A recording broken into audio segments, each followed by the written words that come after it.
كلام حد. اقتنع باللي انت بتعمله، وطول ما انت مقتنع باللي انت بتعمله هتطلع لقدام. اوعى تسمع كلام حد.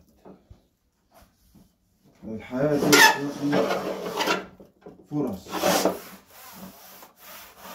الحياة دي فرص. اوعى تسمع كلام حد يقول لك اعمل دي واعمل دي.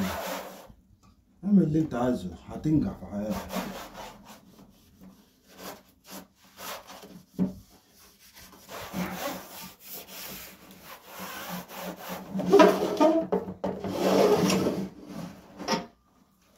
يا الله.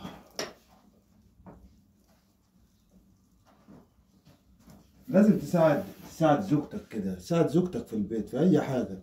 هي مثلا بتنظف جوه، انت نظف بره، اعمل اي حاجه، ساعدها. النبي سيدنا محمد كان بيساعد زوجته، فانت ساعتها اعمل بالدين والاسلام. ما تتكبرش وتقول انا مش مساعدها وانا راجل البيت. لا، الطبق اللي هي بتغسله لك ده انت بتاكل فيه، التلفزيون ده انتوا بتشوفوا فيه، فلازم تساعدها في اي حاجه. فاهمني؟